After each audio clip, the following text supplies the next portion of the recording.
All right, my viewers, my listeners, this is Russ Simon with Leadership Solutions, and you are joined today with the amazing Kenny Sexton. Now, if you have not run across Kenny Sexton in your social media, your LinkedIn, whatever it happens to be, this is a great day for you because we're going to introduce him. We're going to introduce his new book, From Disconnect to Direct, and we're going to talk about that title, where it comes from, what it means. But I want you to know what this means for you. What this means for you today is I'm going to start with a metaphor that Kenny brings up in his very first chapter about you and your well. And what does that well look like? And here's one of the things that someone said to Kenny once. They said, "What's in the well comes up in the bucket." And I want you to think about today as you're jumping in and listening or watching is what's in your well and what's coming up in your bucket today. So, Kenny, I want to introduce you by just like introducing the well because you are a great well. When you and I met each other about a year and a half ago now, I could tell that this was a well worth drawing from. And every time that you drew from your well, it was fresh, like it was refreshing, is maybe what I should say. And your book does the same thing. It brings a refreshing look at life, leadership. And first, Kenny, just tell us a little bit about you and your well. Let's get to know Kenny before we jump into what Kenny's brought up in the bucket here through his book. Well, Russ, thank you so much. And it's been an honor just to have met you a year and a half or so ago. And we just have kept that friendship and connection, which has been great. And I can say the same thing to you. I'm so inspired when I'm with you and the well that, man, whatever's drawn up there, it always inspires me and makes me a better human. So, and leader, thank you so much for that. Being in just leadership for over 35 years, man, I've seen the highs of highs and lows of lows. And that whole phrase that you said at the beginning, what's in the well comes in the bucket, came from my grandfather, just as an early baseball, little league time, and the investment that he made in my life. And that was one of those things he said on that little 5 gallon bucket when he was catching baseballs for me or taking me to the batting cages. Hey, what's in the well comes in the bucket. So when I looked at the book, I really thought about this, is that how could we get, because I mean, listen, leadership is important. When you go into the marketplace, when you go into the faith community, whatever leadership angle you're in, your leadership is important. Like you can't negate it because we know all the stats. I mean, Russ, you and I, we know we're around a tribe of people and a team of people that we know that only 32% of the people in the marketplace are really engaged in their work, and we've got 70% that's not. I mean, that's crazy. But we know what this whole thing is like. So I not only wanted the book necessarily be for the people that are leaders, for their leadership, but I wanted it to be for their leadership in their homes or in their lives overall. I mean, they may not be married or whatever, and I get that too, but I wanted it to really kind of let them think about their life, like how are they living their life and what are they doing in their leadership of their life, but also leadership in the marketplace. And so that's what again, and we start with the well, because man, what is in the well as it comes up in the bucket, and those things, they're, when I go back and look out throughout my life, there's things that I could not control that leaked into that well. Like there's toxins in that well that I could not control. I had no control over, but I had to own what was mine to own. And I had to say, okay, some of those things I couldn't control, that's okay, but this is what I'm going to do with it. So that's when I say, hey, own your bucket. So know the well on your bucket. But down deep in that, man, there's all these things that are in the well. So that's why I wrote this book and wrote the framework with the KOMO effect, because know the well is really where the foundational piece is of what's in those belief systems, what's in your values, what are the fears, man, that are there. We've got to look down in there, because what's in your bucket is what's leaking from what came up from the well. And it's just a really good metaphor, a really good identifier that, okay, well, if I'm seeing these things come out, like the pressures of life, and you're leaking these certain things in life, you're going to know one or two things. It's either going to be healthy or unhealthy.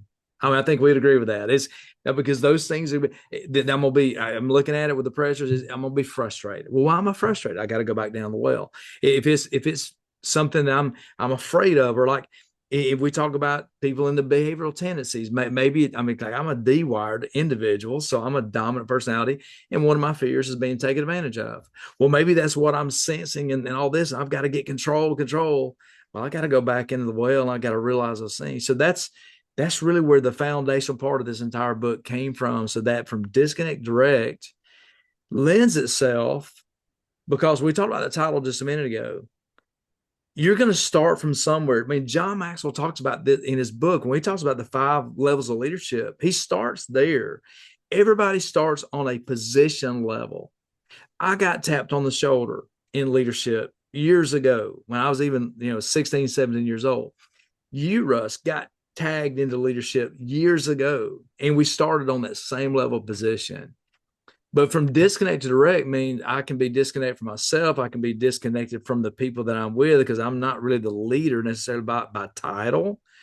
But now I've been a doer. I mean, we know how in the marketplace today, you get tapped on the shoulder to get into a leadership position because you've got a heartbeat, you've got a smile, you're actually nice to people, and you show up on time and you're ready to go, right? I mean, that's the way and then the companies I'm working with, that's really it. They get tagged on the shoulder, and then guess what? Nothing from there. So you've been a doer, and now all of a sudden now you're a director. And then you're going like, well, that's great, until you kind of sit down for a second, you go, oh no, now what? And that's really been the premise of the framework and premise of the book is like, I want you to get the book.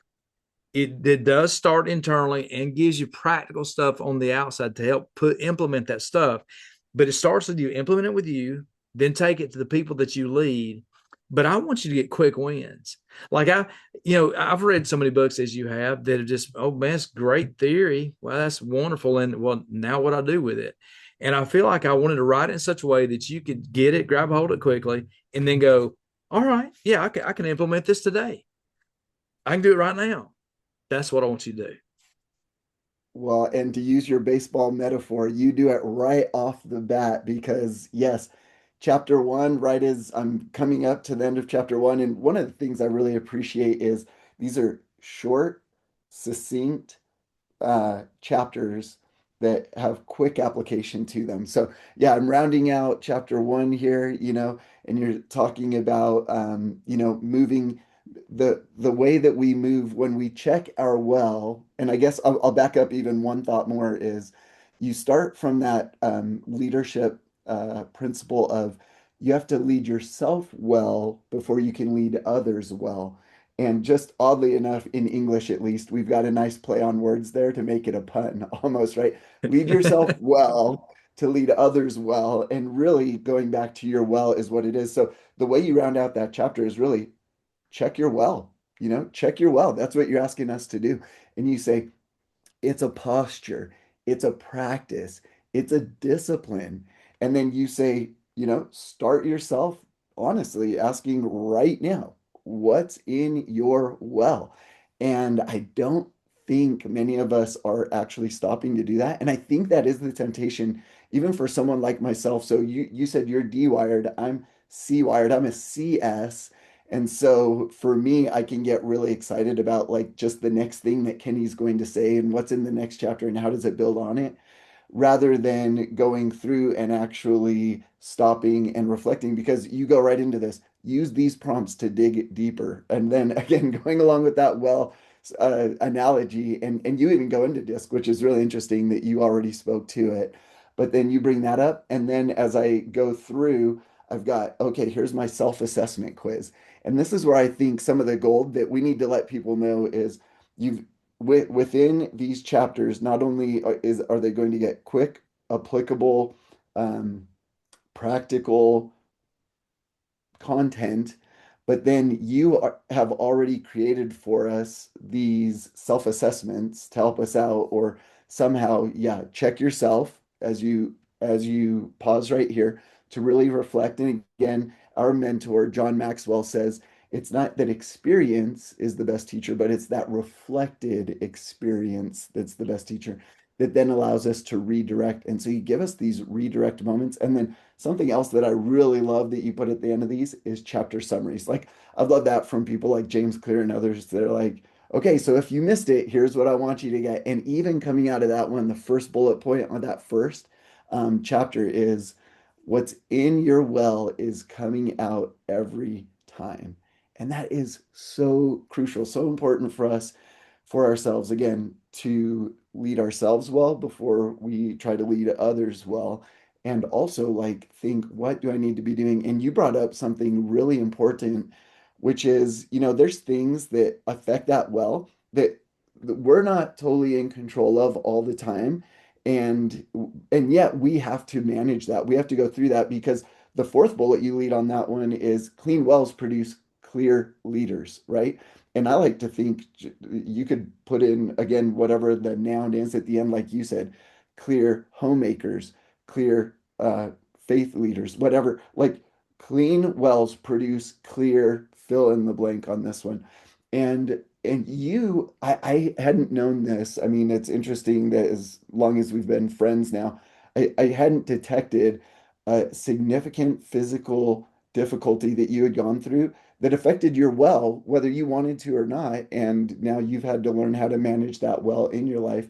Um, could you just introduce for our audience, like what was that health challenge that you went through that, you know, for good or for bad, affected your well, and now that's part of your well, and that's what you're drawing from. Uh, I think it's compelling and helpful for people to know that this is a place that you're coming from.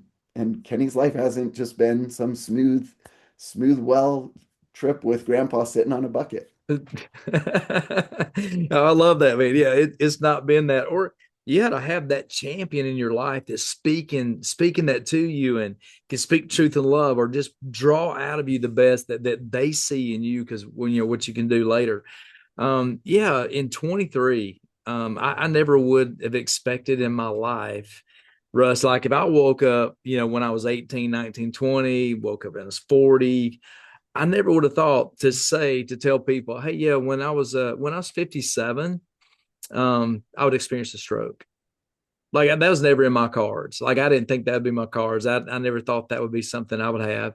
And I know that most of our audiences, they may not ever have something like that in their life. They may not have a heart attack or a real serious episode with their health or stroke or things like that.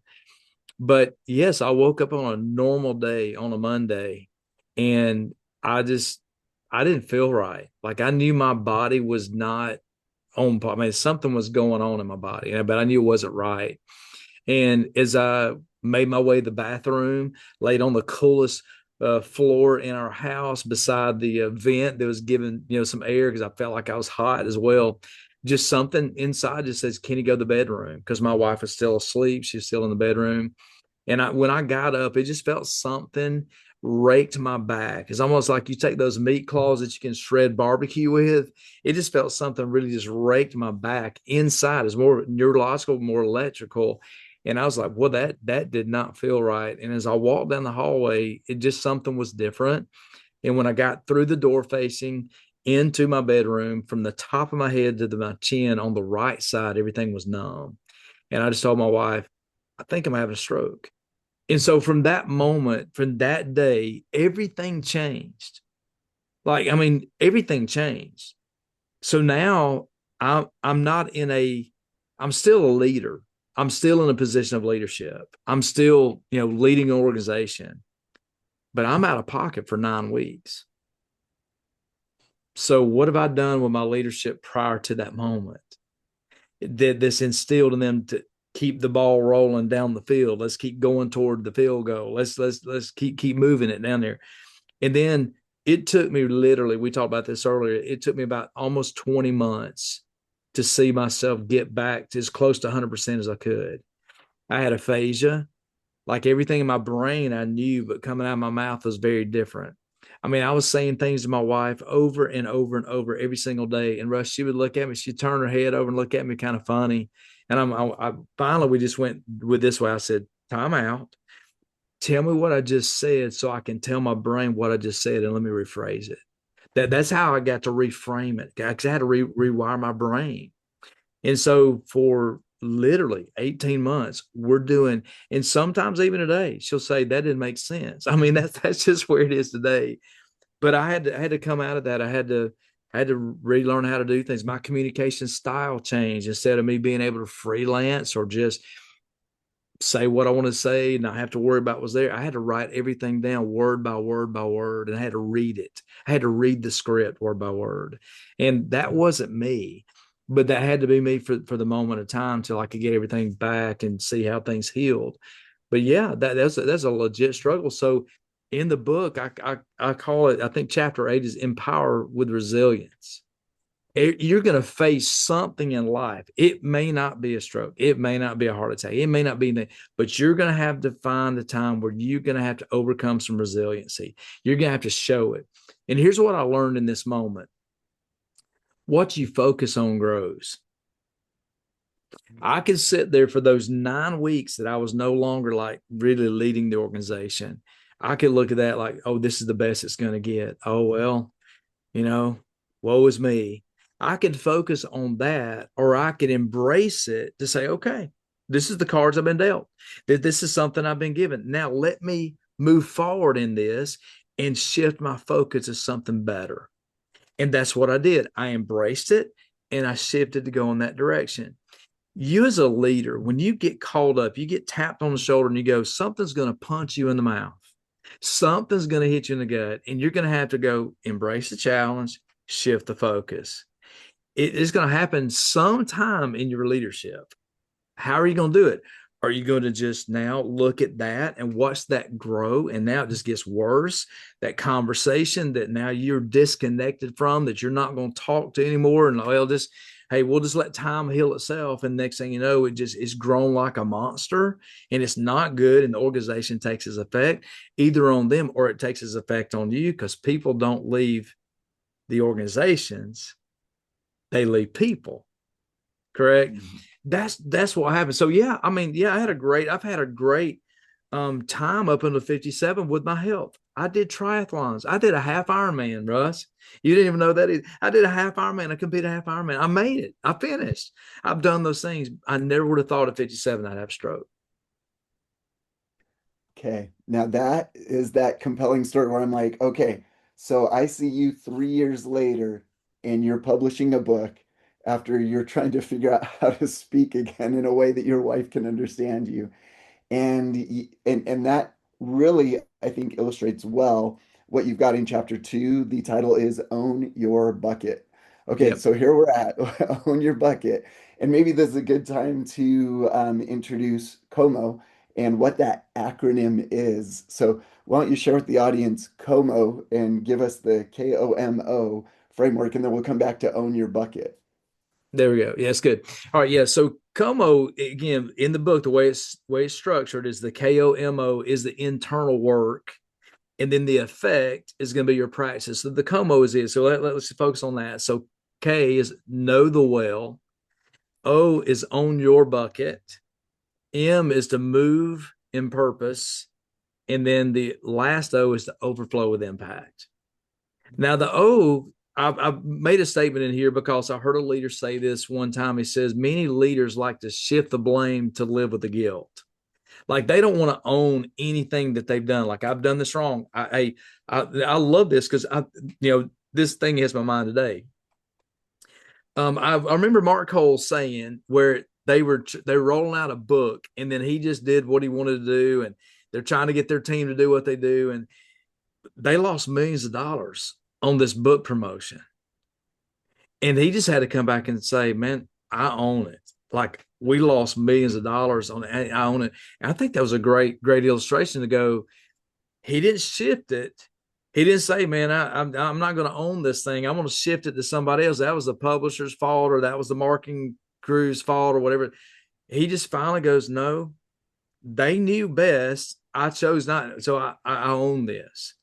And that's really what own your bucket is there's some things that you're going to do that you just kind of have to say, okay, I've got to own this. What does this look like? Because the things that are leaking out of your bucket, if you want to stop those leaks, you have to own the things that you have to own. And that's really the O. And then that leads into the rest of the como effect.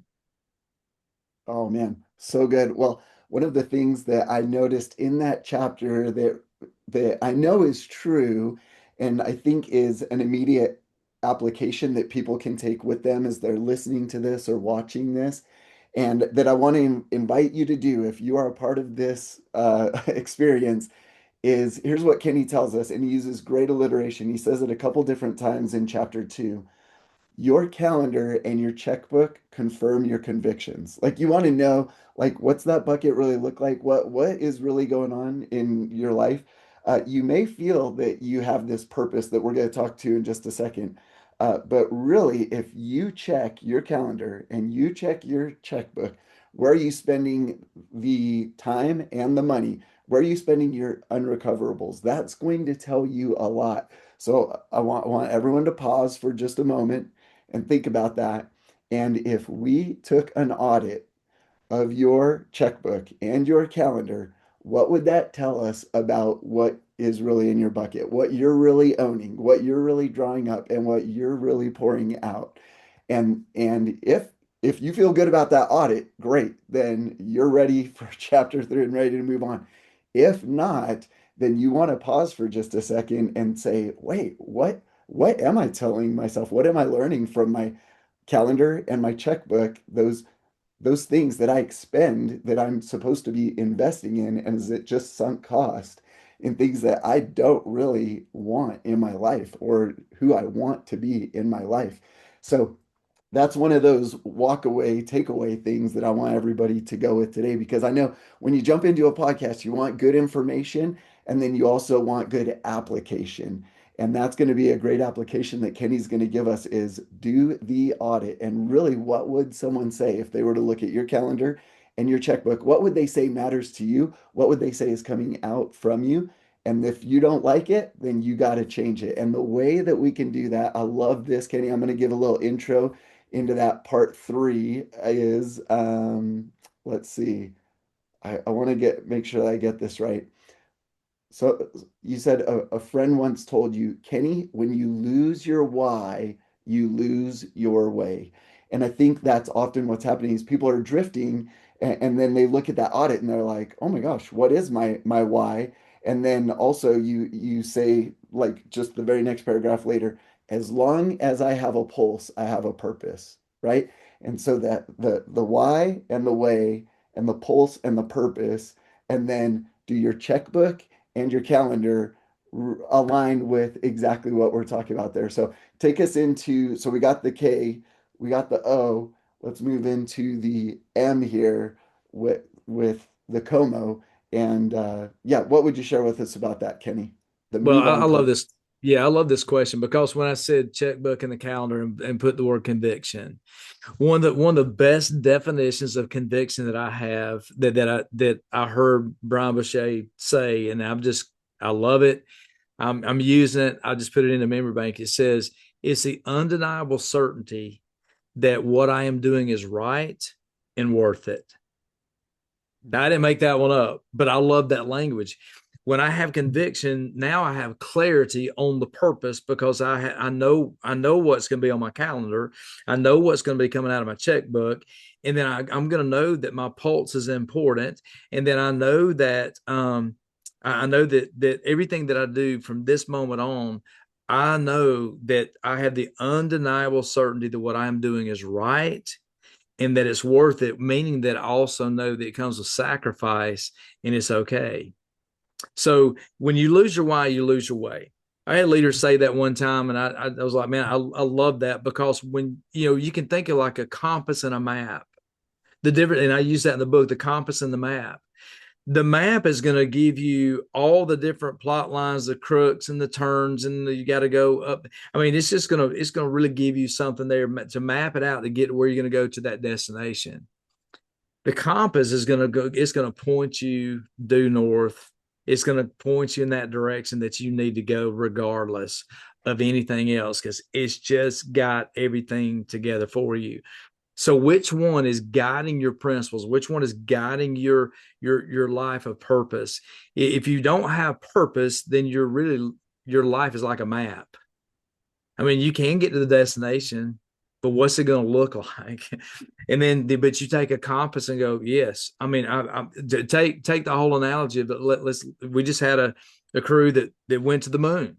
So we want to take that crew going to the moon, and they're off by 1 degree going those thousands of miles away. Well, how far off target they going to be? A long way off.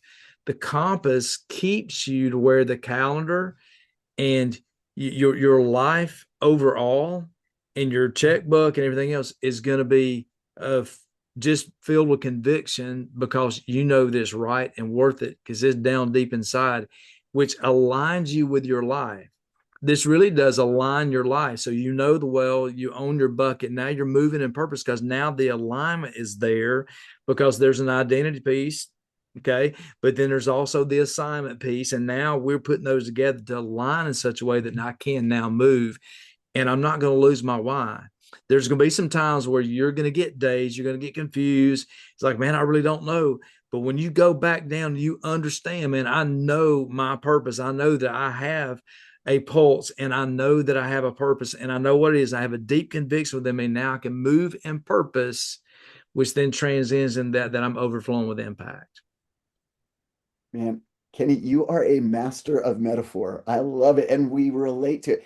And you use great universal metaphor, which is really easy for us to be able to use, right? We get a compass. We understand that. We know the map. And I love that yours is, hey, let's be compass led because then whatever the detours are, whatever those outside factors are, whatever the road closures happen to be, like we know where we're headed. And then again, like you said, that alignment, and it's just masterful. The alliteration on that one is I got my compass and do my calendar and my checkbook show alignment there with my compass, that direction that I'm heading. Because again, if those are off, my finances, I can recoup to be able to do that. My time, I can't, right? But regardless, those are things that I'm spending in my life that are saying, here's the direction I'm headed.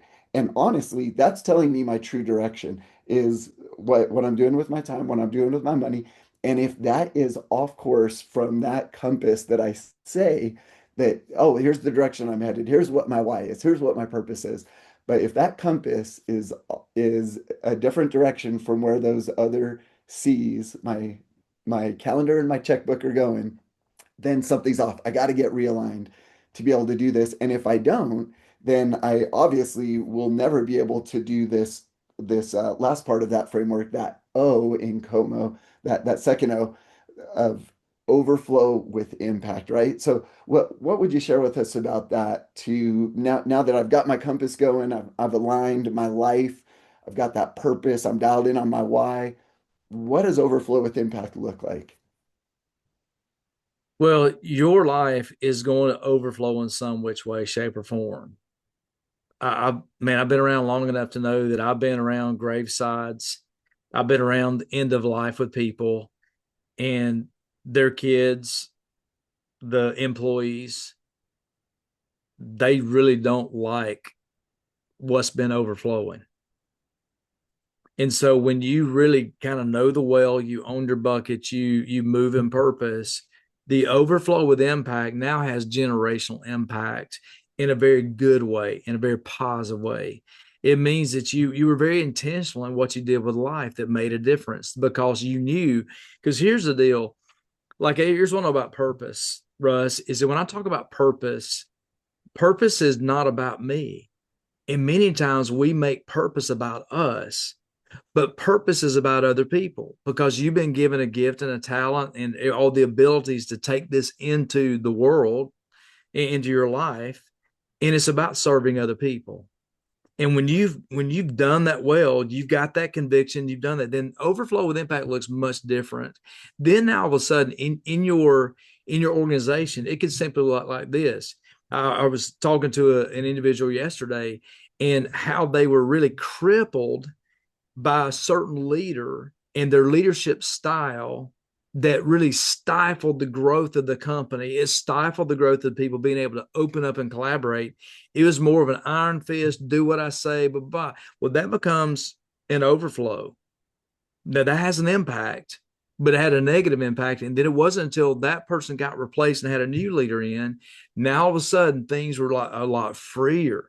Like the collaboration was there. The everybody's creativity came like everything rose out of that. Well, now guess what?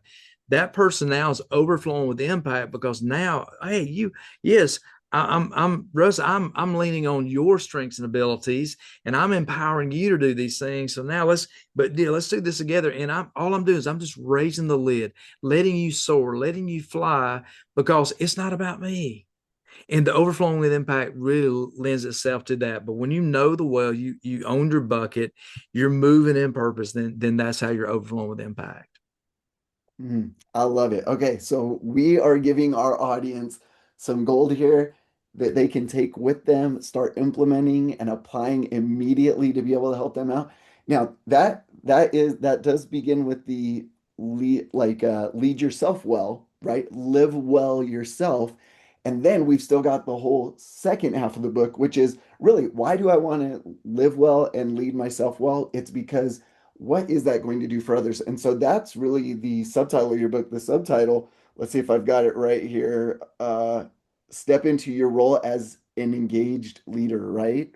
And so we want to be that engaged leader and engage with people. And we're leading in so many different aspects of our life, right? We got to think outside of just work context here as well, because so many people that are listening, they're going to be in different spaces and places in their life, but they're leaders, not necessarily by positional title, but because people are following them, whether they want to believe it or not, whether they like it or not.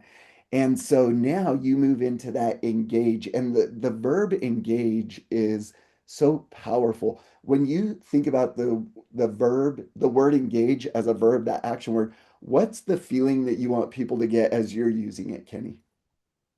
Well, that engagement piece, I call it connection. Disconnect, connection with it. I said this in one simple rule. I put this in the chapters that drift disconnects and intention connects. The title is engage with intention. Many of us, I've been guilty, folks. This is why I wrote the book. I'm sharing with you my life lessons here. How many times do we go into work and we don't intentionally engage with our people? It's a curse. Russ, how you doing? Hey, good day. Okay, and I'm going to go get my stuff done. This is what hit me. I put this in a book. I'll give you a little spoiler alert on this one. I was meeting with I guess a COO, CFO, whatever, of a company, and I walked into this particular individual's office, and outside it was a bank, and outside the bank there was the teller station. So we're talking about 10 steps at best to walk out of the office to go and be face to face with the tellers.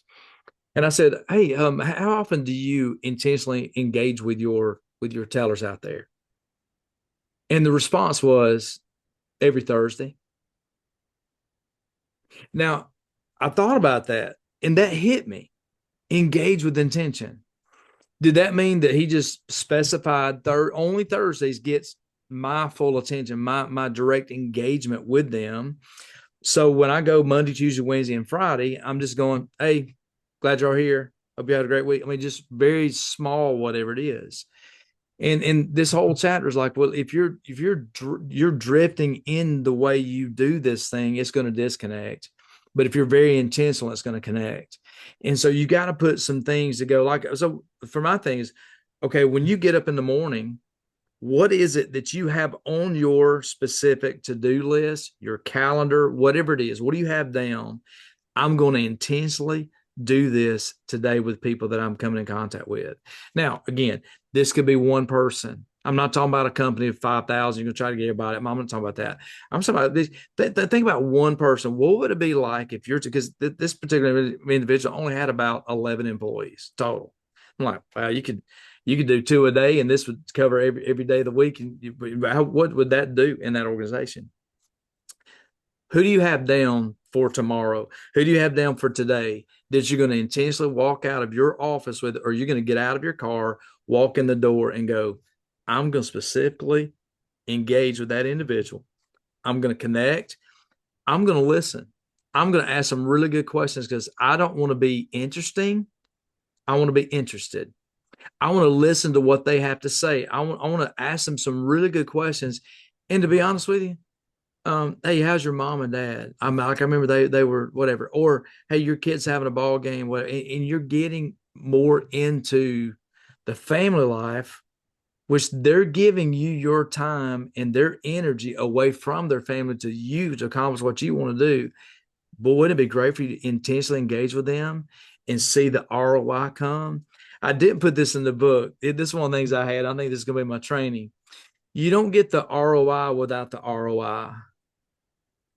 You don't get the return on intention without the return on investment. You don't get the return on investment without the return on intention. You don't get the ROI without the ROI. If you want to see the profit come up, which that's a disconnection piece, we know that it's a lot of profit loss. You have to be very intentional to get the return on investment. So you don't get the ROI without the ROI. And so, and just by that itself, if you want to look at money and you want to help your organization not lose some money, and so that could be spent on, hey, more vacation time for people. You can gift them some bonus money. You can give them a better raise. They can, mean, just all those things that may be something that's better. You can be very philanthropic out there. Like there's some things within your community that you can now like, whoa, man, we can put these monies together and really invest in our community. Well, guess what? Engage with intention. Be very intentional on how you do this and just see what happens in your culture. And here's what this is the thing, Russ. Okay. You know this. I was called up to be a leader. I went from doer to director. I got called up to be that leader.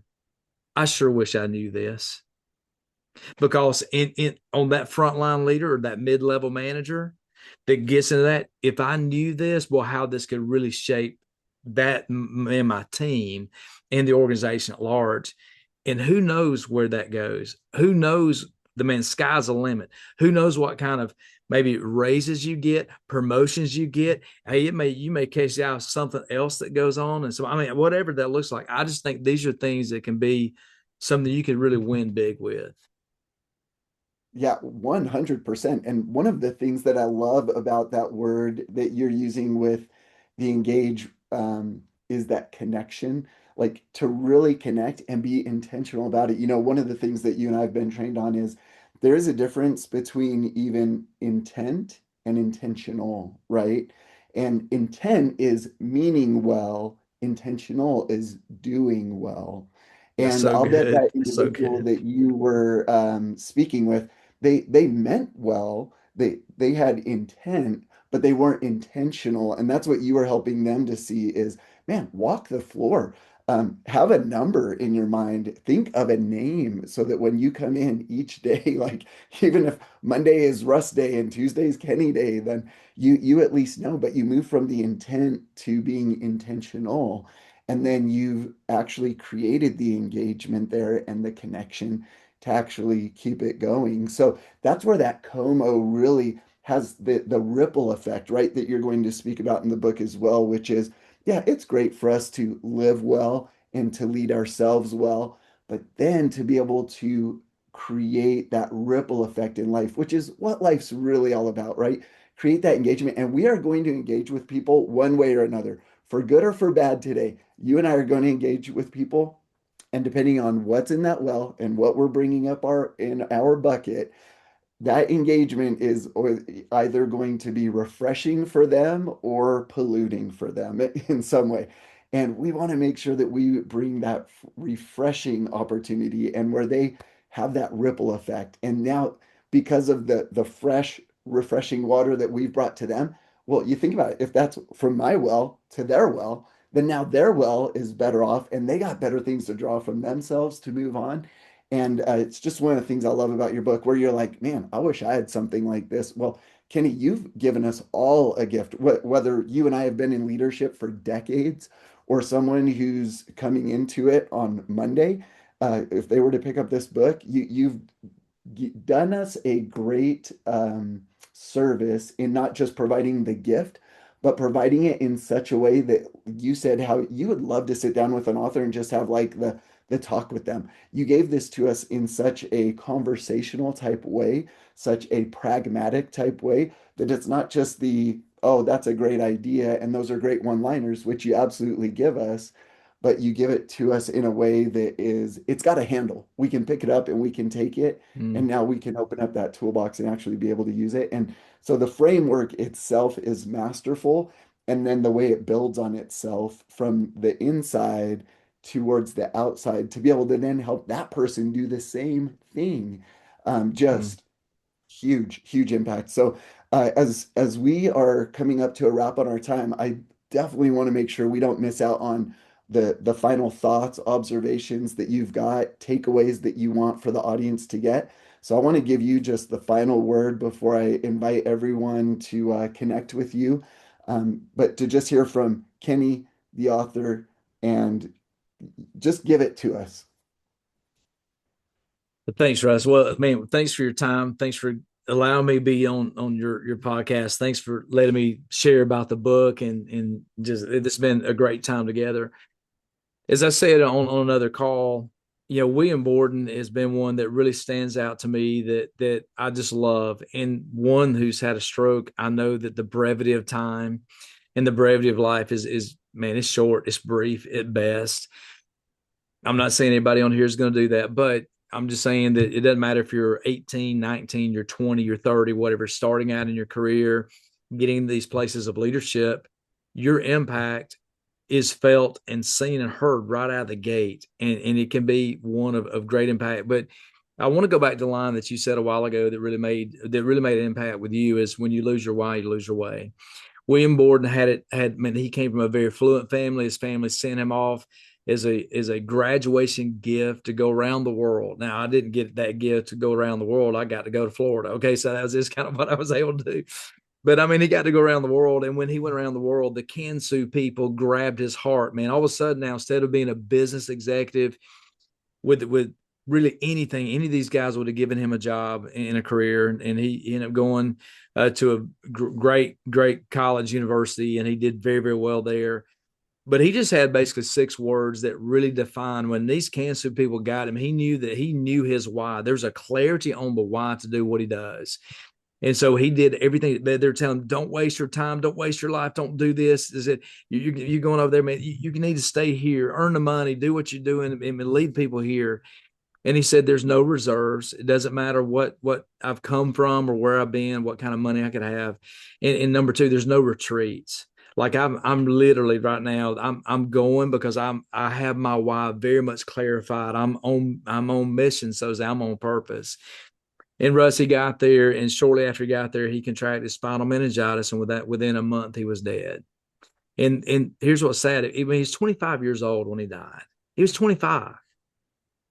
Well, 25 is we think, man, how a short life, how sad, or whatever else. But it wasn't, because his last 2 words made an impact. When I read about his story, this one really was it. And this is kind of one thing about the book. When I talk about transform with impact or overflow with impact as well, he said, no regrets. So think about those 6 words: no reserves, no retreats, no regrets. And as you're in this leadership role, I mean, when the day is over with, I'd love for you to be able to say, man, there's no reserves, there's no retreats. Man, I know that I've lived. And the fact that I know the well, I own my bucket. I'm moving in purpose to overflow with impact in such a way that when the day is over with, I can say no regrets. And that really has been one of those things that kind of shaped it a little bit on the outside with that. So if I could leave it with that, that's why I talk about intentionality. That's why I talk about these things in a very tangible way, with throughout the book. And so, hey, I just encourage you to grab the book.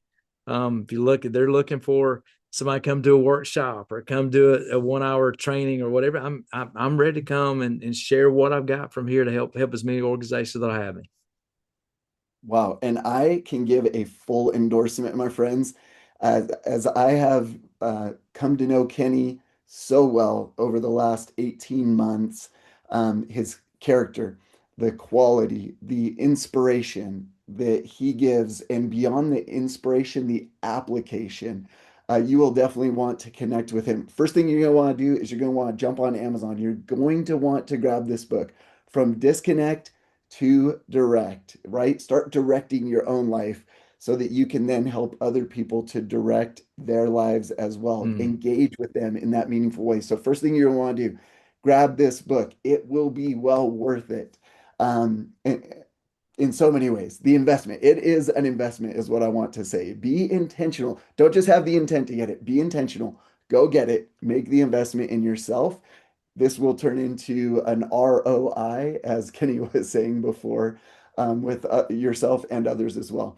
And then, Kenny, tell us, how can people connect with you? Because I love being connected with you. I'm not on social media very often, but the few times that I am, I love that social media likes you and I on my feed, and so you always pop to the top, and I get Kenny inspiration coming at me and Kenny application flowing from it. So Well, I give get the us some same from you, my connections, and friend. we'll I get the pop at same the from events. you. Yeah, so I'm on Facebook, and I do have an Instagram account. I've been really the two places I really reside a lot is going to be on Facebook and on LinkedIn are the two places I'm getting. I've launched my newsletter, which is coming out on Monday, so I've got that coming out. But man, you can reach out to me and do that. And then I'm actually doing a YouTube channel as well called the Flip Zone that'll be launching next week as well. So they can check, subscribe to that and free and just jump in there to get some content. Good. Well, I don't want to give it away, but I had always wondered, I was like, what's with Bucket Flipper coaching? I was like, what's behind the name of his coaching? And then as I learned about that, I was like, that's not just clever, it's powerful and fun to think about. So, yes, everyone, I want to invite you. Be intentional. Grab the book. Be intentional when you're studying the book to actually do the exercises that Kenny's got at the end.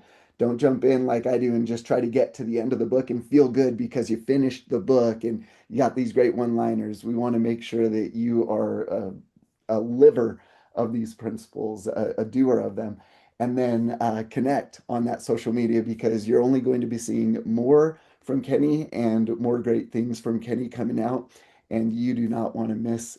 You do not want to miss that because if you miss that, you will miss out. So, Kenny, thank you for being our guest today. I'm so excited to be your friend. It's been so enriching to be able to learn from you. And I'm excited to continue this journey together. So thank you for being here. Thank you, my friend.